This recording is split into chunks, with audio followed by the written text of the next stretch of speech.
another edition of Persons of Interest, and I'm going back into the college athletic space, although she's not officially going to be officially tied into the college athletic space, probably a little bit still, but Michelle Van Dorn you're not director of new media, you're associate AD new media, assistant AD. I'd love to say associate, but yeah, assistant athletic director of new media at the University of Northern Iowa. And okay, this is 2019. I'm going to guess, see if I can remember how long you've been there.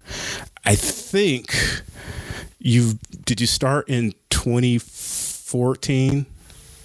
2012, but the first 2 years weren't that memorable for you. So, I didn't really start doing anything until 2014. So that's not true. That is not true one bit. See, and that's typically how these things go. I don't write any script down. I told Michelle this. I don't write anything down, especially the people that I've conversated with before. I just it's like a catch up time and we see where it goes. And she's already put me on notice, I guess. So it's good to talk to you again. It's been a while. How have you been? I've been really, really good. Yeah, it's been a busy season. It's championship season for college athletics, so it definitely keeps me busy. There's, we've got teams all over the nation, and it's really fun to watch them this time of year. Yeah, we're recording here on Wednesday, March 6th, and it's what we call the crossover season. The winter sports are in the championship sort of time frame, and now the spring sports have started. You specifically cover wrestling for UNI, right?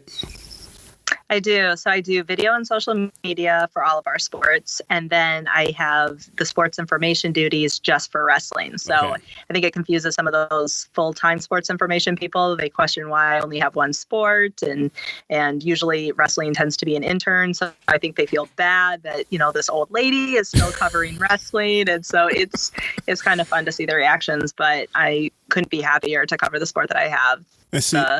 And when I was at the Valley, I didn't have a specific sport responsibility. I was just doing the social media, graphic design, video stuff for everybody. And of course, it's different being at the conference office versus being at a school, being on the school side of things. Obviously, you've got way more day-to-day events than we focus on the championship events.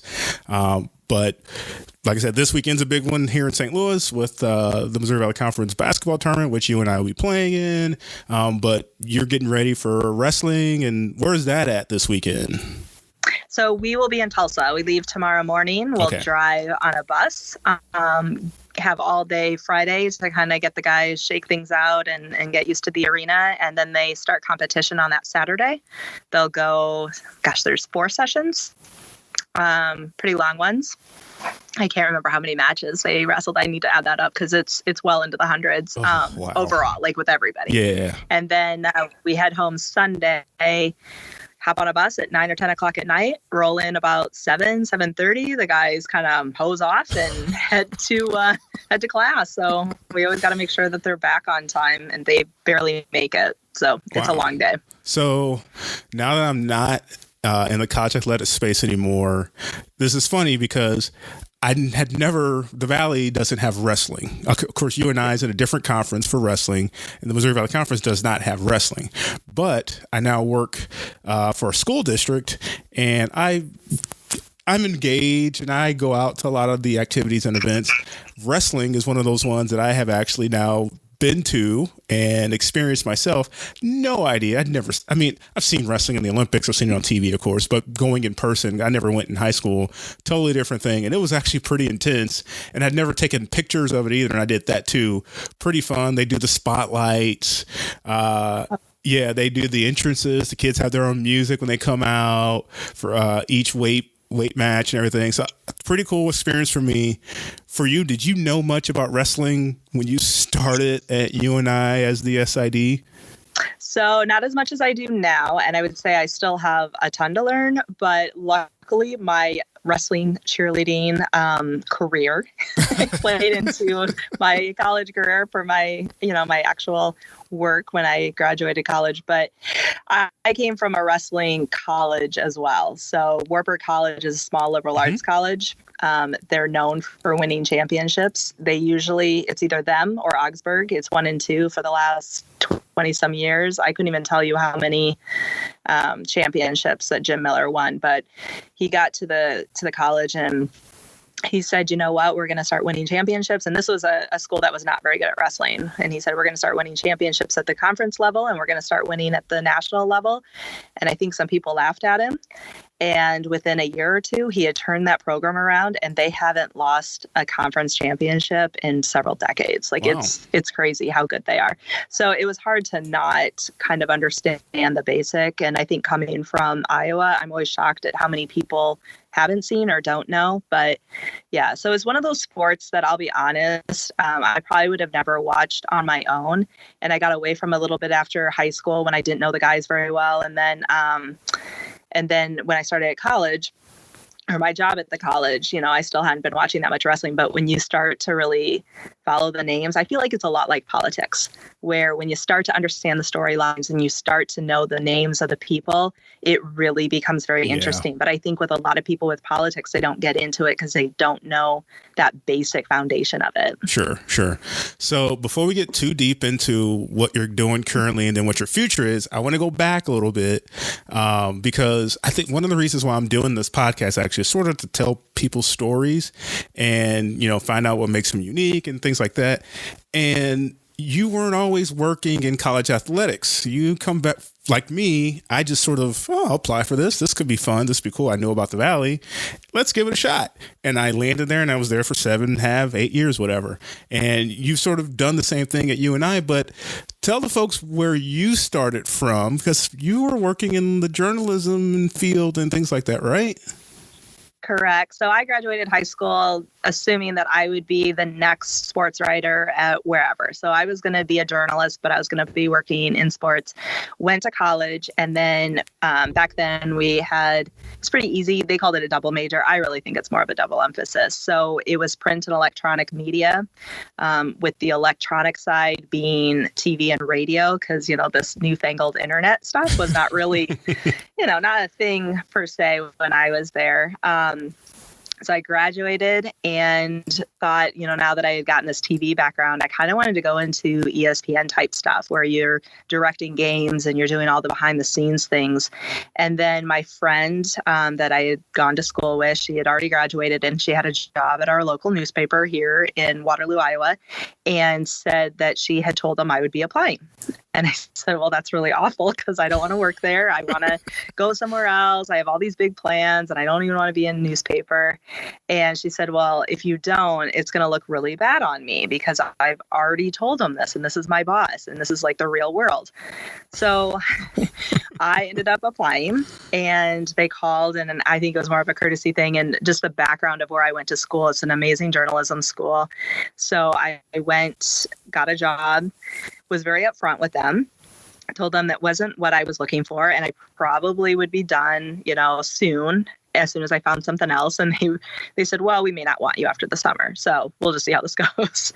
So about 13 years later, I ended up starting as a copy editor there and writing the headlines and looking for mistakes, that kind of thing.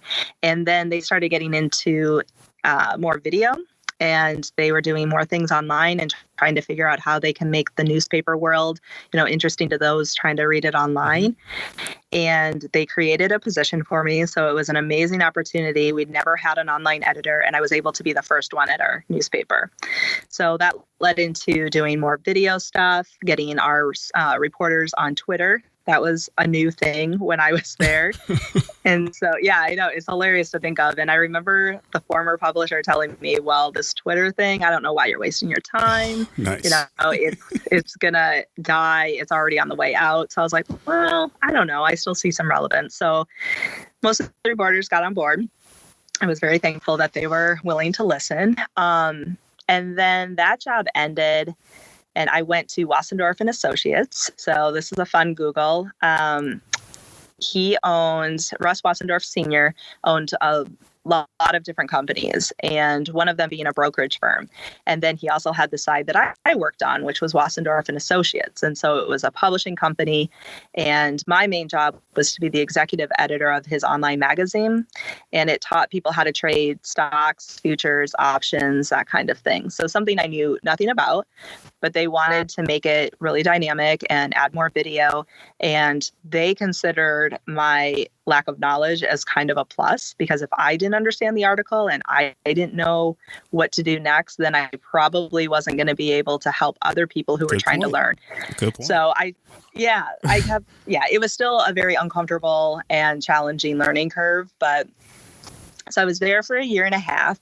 And then one day I came to work, and Russ Sr. had gone behind our building, and he was actually trying to commit suicide behind our building. And so he had stolen $200 million to $300 million from personal accounts. Yeah. And so it was a huge scandal. It's been on American Greed. And, it turned out horrible for many people. Obviously for him too. He was a very generous man. We obviously know why now, but it's one of those things where I don't think he intended to hurt anybody, and it just kept snowballing, and he found no other way out. Yeah. So his family was just, devastated by this. And yeah, so I got to go down there and try to open the car that he was in, and then alert the authorities. And it was, the FBI was immediately on the scene, and the building shut down.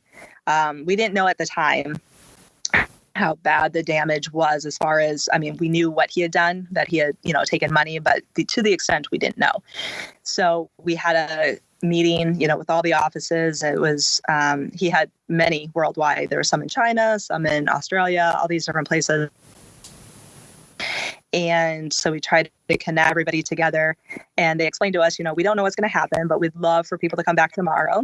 And, if you can stay with us, that would be great. And we'll try to restructure, and maybe we'll have to file for bankruptcy, but we'll try to get out of this. And then that night on the news, they told us how bad it was. And then I knew that the company would be shutting down. Oh, wow. So luckily, I had already put in an application for the job that I currently have at UNI. And they called and said, we had heard of what happened, and we thought of you about this job, but we didn't bother calling because we knew where you worked. But now things have changed. Are you interested? And things went from there. So it was a blessing for me. Unfortunately, many other people lost a lot of money. I lost a week's worth of pay, but and I had a good summer vacation. Would have been nice to know there would have been a job at the end, but yeah. So I had a little time off and a little time to adjust and get back on track. That's a heck of a timely life vest to be thrown. Wow. Yeah. I got no words. I didn't know this story. Of course, I'm not up there. It's I didn't know that story. So that's crazy. Yes. It was, in the first day I arrived at UNI, there was an ambulance sitting in front of the building. And I just thought, oh my gosh, what could possibly be happening now? But I'm not sure that anything, I didn't even see the lights ever go on. So I think everything was okay. But I was just standard athletic training, something, hopefully. Yeah, we'll just go with that. It was a standard training procedure, just in case kind of thing. Yeah, we'll go with that. I think it was. There were no lights, so we're good. Wow. Okay. Oh, no. Okay. So fast 2012, you're at UNI. And so when you get to UNI, at that point, I am 2 years into my time at the Valley. And there weren't many people doing what I was doing, meaning managing social media, doing video content. I'm trying to think back to when I first started. I think Illinois State had a video crew that, did the video board stuff, and that was their job. But there weren't many people on the communication side or even marketing side. They were just, our job is social media and to be creative and do stuff to sell tickets and yada, yada, yada. Indiana State, I think, had a person at the time, and I my mind's not all there. I'm trying to think back as far as I can. It wasn't a thing. And you might be one of the first ones in the Valley to hop on to get that ball rolling. Yeah. And that was fun. Like, again, it was the second time that a position had been created for me. It's definitely a hodgepodge position that has been difficult to fill and try to do as much as I want to, like, make every area as strong as I want to, because, you know, video could be a full-time job, right, and social media could be a full-time job, which I used to laugh about. I remember seeing posts for jobs that were, you know, for just social media. I thought, oh my goodness, they are going to pay somebody to play on Facebook the entire day. I thought, that is not a job. That is not a job. And it really could be, you know, I'm seeing it now, especially right now. I have more than 50 accounts or so that I'm kind of monitoring and uploading to. And, you know, 50? It's just hard to keep them all relevant. 50. So this obviously is more than just team accounts. I mean, you and I have a lot of teams, but like, how many other accounts? Well, like, what are all these other accounts? Well, there's some booster club accounts, and there's mascots, club, and then we also have and cheer, and then we also have and I'm talking like, you know, Facebook is one, Instagram another, Twitter another. So when you start adding up that each one of them wants their own separate, some of them wanted their own separate YouTube. That's been a whole thing. Geez. So we're trying to, I've always been trying to scale them down. I think we dissect our fan base a little more than I would like. And I think some of the fewer accounts could make us more of a powerhouse kind of social media platforms. And so that's always been my push, is maybe let's concentrate on where we can really have the most impact. So you come from this journalism background, and now you're thrust into digital media, social media, and video content. And you talked about at the beginning, it's like, man, doing something like the ESPN type stuff. And it's kind of sort of going in that direction. But like when you start, I mean, to me, you were the first ones you really utilized the YouTube. Like let's start there. Doing the video stuff, using the UNI media room kind of thing. Like, how much experience did you have with that before you got to UNI? Because you were cranking out video content like all the time. I mean, I never had a problem getting UNI video when I needed it, because I knew you were shooting so much stuff. Yeah. So I think, I don't know, when I was able to start doing more of it, because I did do some video stuff when I was at the newspaper. If there was a game, it was me kind of covering the game from the video side. And so I was already used to covering sports just a little bit because of that. And obviously I enjoyed sports. And so being in the athletic realm was just really fun again. I don't know. It's a lot of hours, that's for sure. And really the YouTube channel was created out of necessity, where I knew the hard that our media partners face. And it was something that I couldn't necessarily explain to administration. I think they thought, well, if you don't give them the content, then they will come. And I had to explain to them, they're not coming. Like, as much as I would love to say that some of our larger markets are going to come, they're just not going to be there because of the time that it takes. So we have, you know, Des Moines is just 2.5 hours away, but that's a full day's worth of work to pay somebody just to drive up, get some video and drive home. And they only need 30 seconds, right, but they'll use our video if we can give it to them.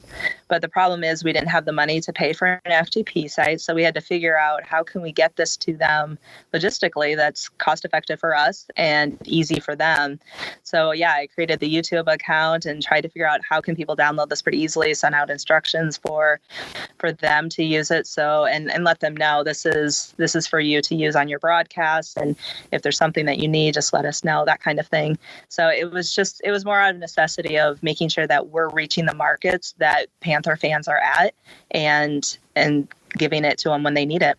And you really were shooting, like, you'd have women's basketball layup, you'd have crowd shot, you'd have mascot shot, men's basketball 3-pointer, coach comments, post-game interview. I mean, you were literally cut, like, anything that the media might have needed, they could go in there and find it and get it and, you know, put it on the 10 o'clock news, and they'd be ready to go without having to actually drive up there. Were you actually seeing, like, were you hearing from them saying, this is awesome, thank you, we don't have anybody else that does this for us and hand feeds it to us? Because, I mean, that's almost like what you were doing. You were literally helping them do their job, and it's got to help because now UNI is now getting coverage that is sorely that they want to have, and that's how you get people to come to the games. When you find out, hey, the Panthers are doing good, look at the highlights, come to the game and buy a ticket. Absolutely. So I was really starting to question. I thought, I am spending a lot of time doing what? And I would look at and the views weren't public. I mean, obviously the public could go to this channel, but we didn't broadcast it. Right. So I didn't expect a ton of views on it, but I would kind of look and I thought, oh, this doesn't seem that good. And anyway, this is how I knew it was working, because there was one week, there must have been an early game, and Coach Jake from UNI men's basketball couldn't be there for our weekly press conference.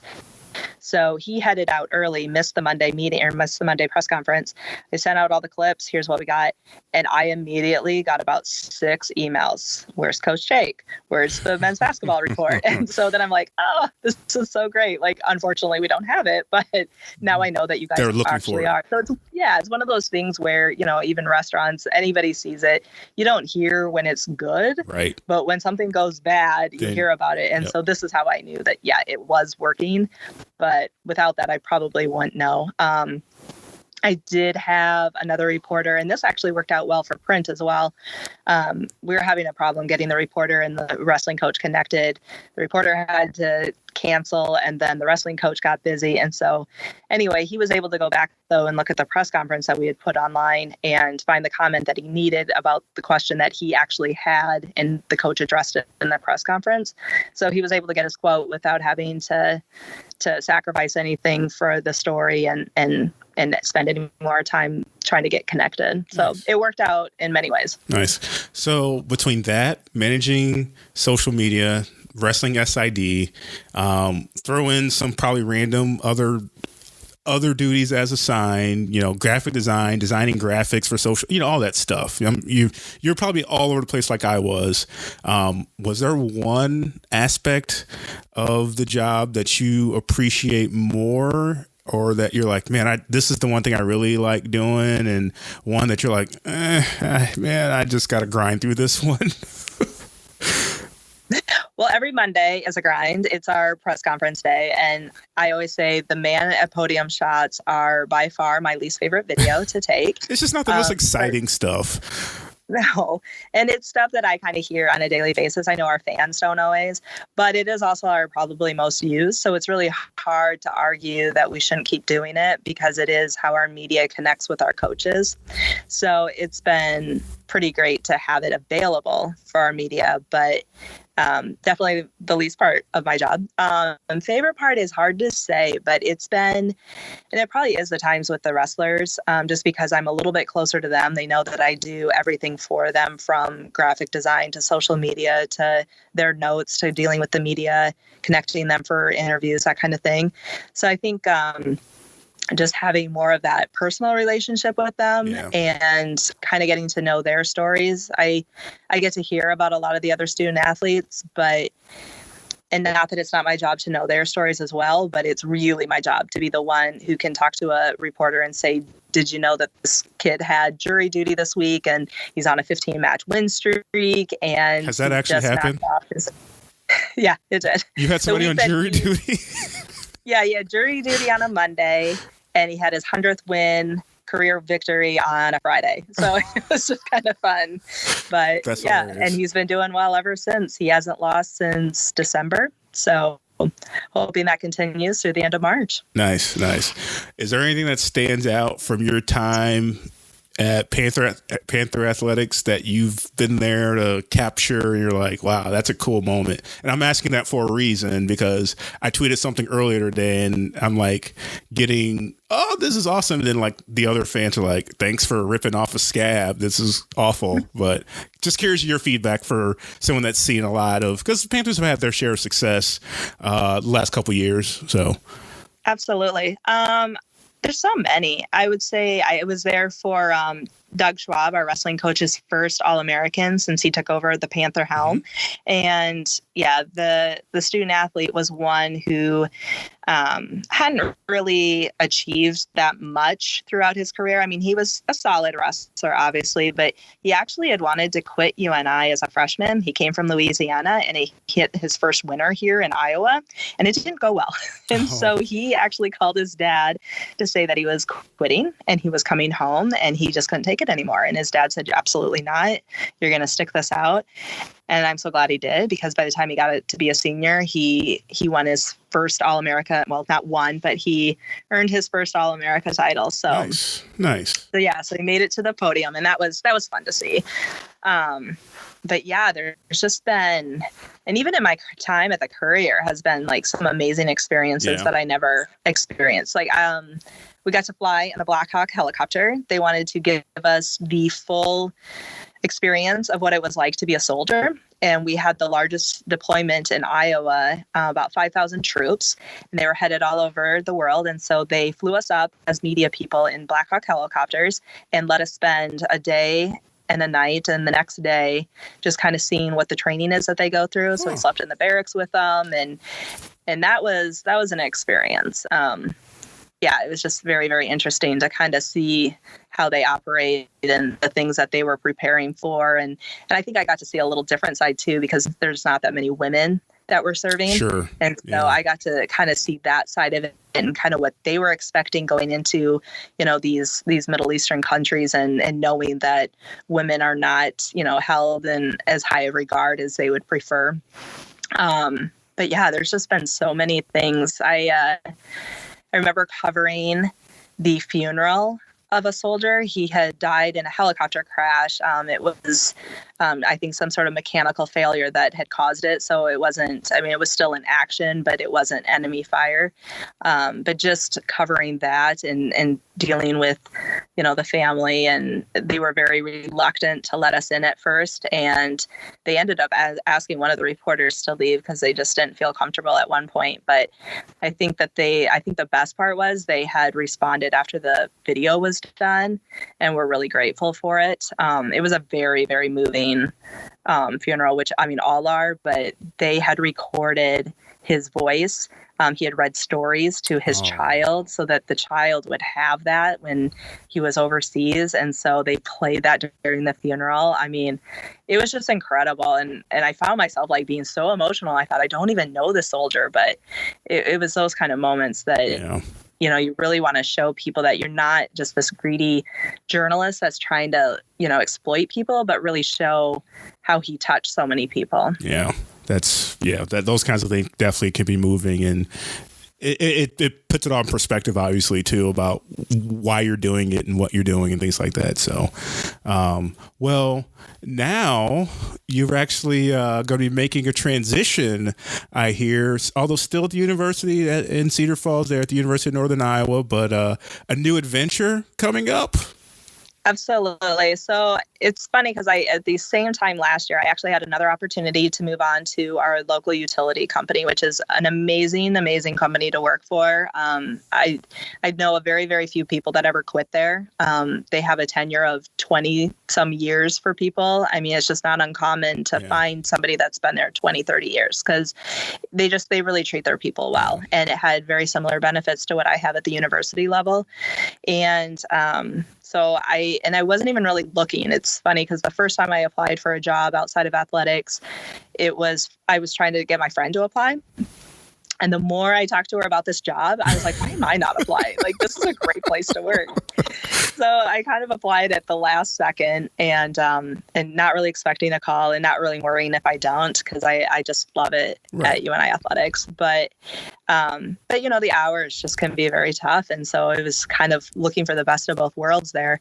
So they ended up offering me a position, and it didn't seem, I couldn't imagine not being at another national tournament. And, speaking of other great events, like UNI took down, number one Kansas, and they've taken down, North Carolina. And so not seeing those again just crushed me. And I thought I'm not ready yet. And so this year I was given the opportunity to do social media for our university, and I just feel like it pairs everything so well because there's so many times I wanted to do the fun stuff in athletics, and with the daily grind, I'm doing a lot of the podium shots because that's what we need. We need to get this stuff out to the media.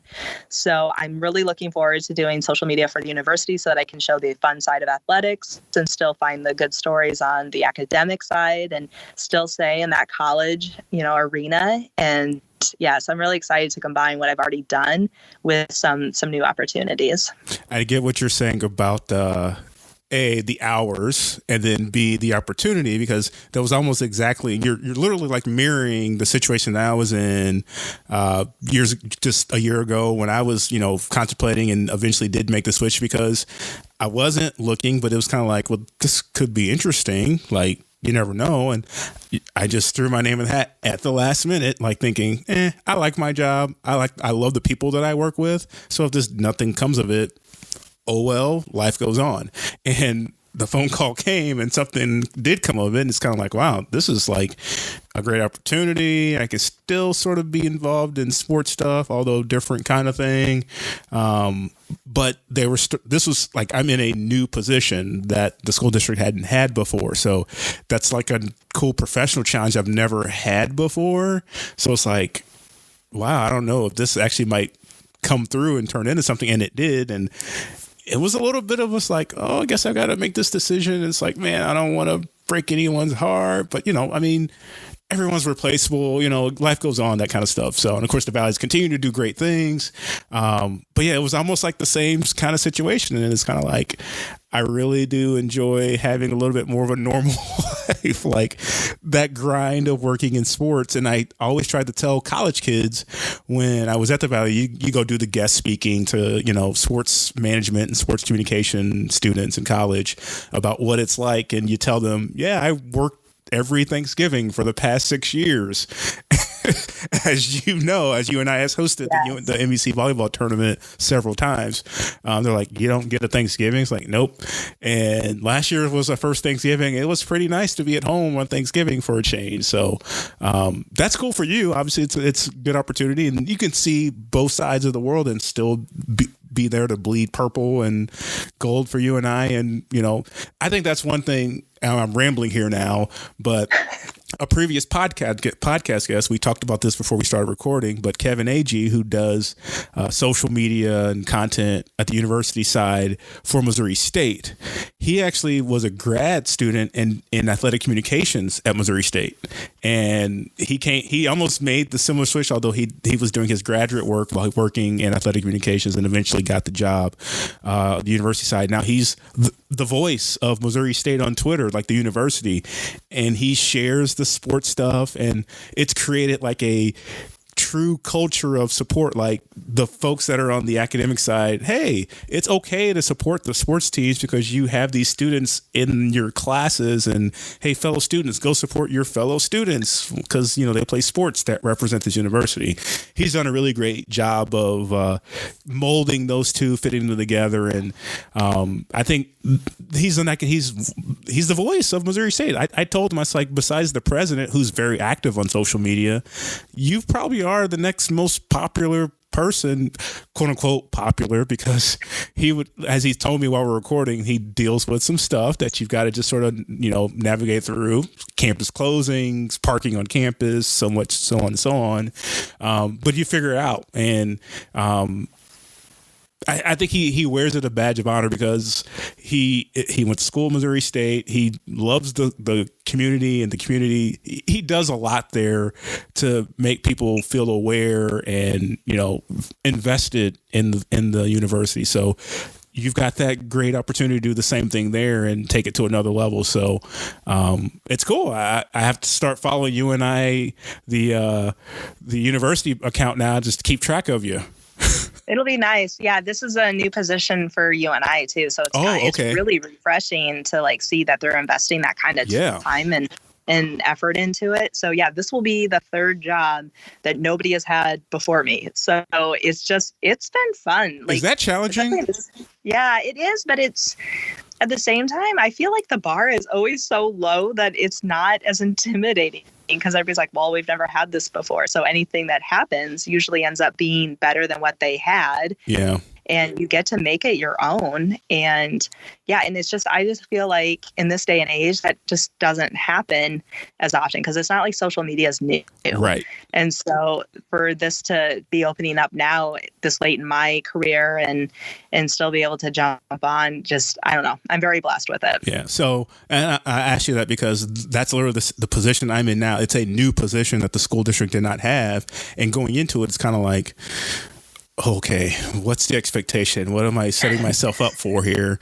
But there really is a true feeling of ownership, because you're starting something that did not exist. And I've told several people this before. The first 4 or 5 months is kind of like research, and I'm looking at what other school districts are doing with this program, and it's like, okay, how do I want to do mine? I'm using some experiences from the Valley. It's like, I don't really know what's going to happen. But then the ball, like once I decided, okay, I've written as much on paper and I've done as much as I can, it's time to open up the door and go out and do stuff.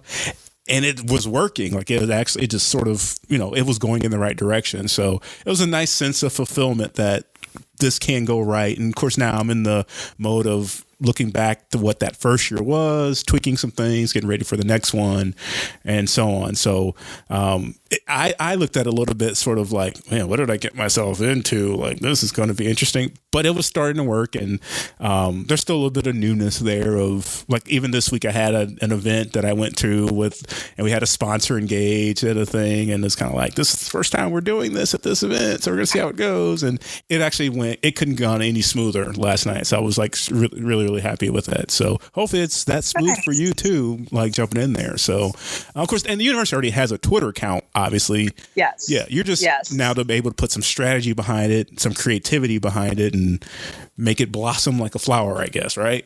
Right. Yeah. It's been, they'll tell you that it's been more of an afterthought, even though they know how strong social media presence like they should be having and how it can make a huge impact. And in a time where we want to increase enrollment and just get our name and our brand out there and establish things with our community and our, even the nation.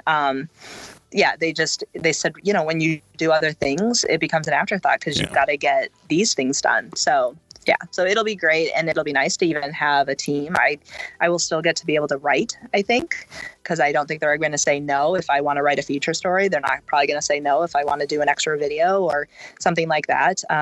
They would probably love it if I picked up a camera. That might be the hardest part, I think, for me. Yeah, I'm better with just my phone. I'm not so great with the technology of a still camera, but yeah, I'm really excited to be able to do all those things, but I also have a whole team of graphic designers and photographers and a video person. So if I can't get to something, there might be this opportunity to actually assign it. And that is very exciting to me.